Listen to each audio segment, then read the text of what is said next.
Thank you, Mr. Chairman. Dr. Vickers, you've used the term global jihadist movement and thus identified the global jihadist movement as the focus of America's fight against terrorism.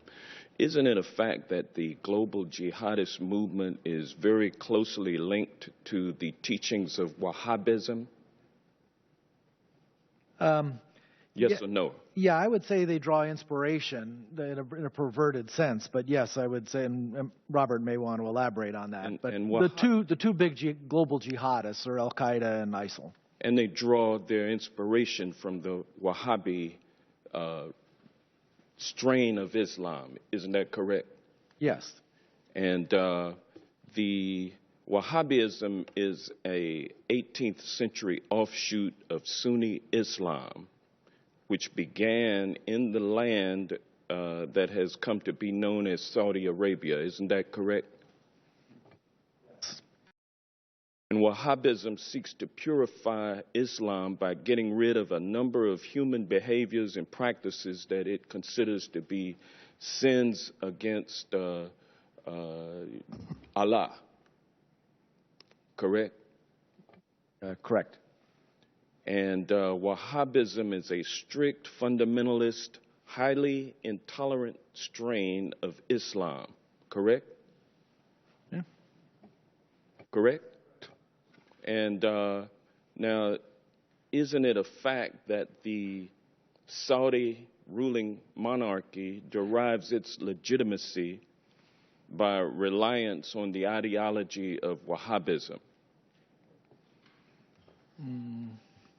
You want to? The Saudis are riding a tiger. The Saudis are riding a tiger. So if you will answer what my I'm question, saying, isn't it a fact? No, I wouldn't put it that way. I would say it's not a fact that they depend solely on Wahhabism for their legitimacy. They derive legitimacy from a variety of things.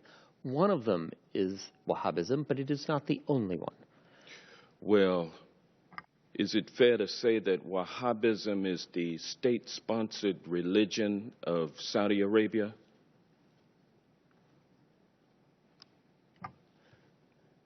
Yes, the Saudi government sanctions Wahhabi imams in their major mosques. Well, as a matter of fact, the Saudi monarchy promotes Wahhabism through official state-sponsored mosques and through religious schools known as madrasas all over the world. Isn't that correct? Yes. And isn't it true that the Saudi government, Wahhabism throughout the world, based on its oil and gas revenue? Absolutely, the government's revenues, directly or indirectly, help the proselytizing that you mentioned.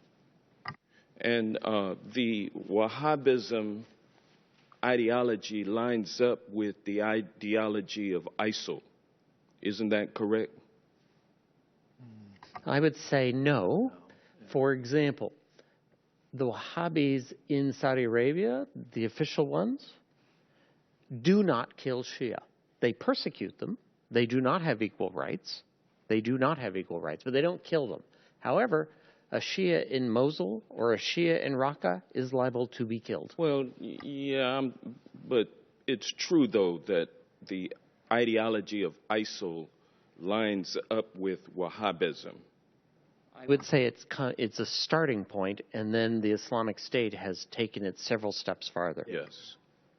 And is it fair to say that Saudi support for the teachings of Wahhabism create fertile ground for ISIL recruitment efforts? I think Saudi promotion of Wahhabism is absolutely a problem in terms of Islamic State recruitment.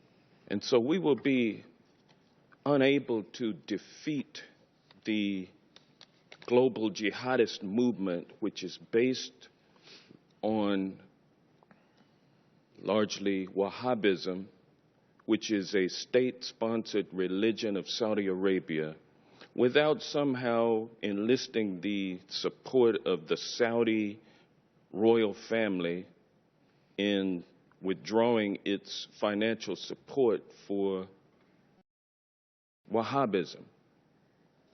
Is that a fair assessment? So in the discussion we had earlier about dealing with radicalization in the first place, this is what you're talking about, right?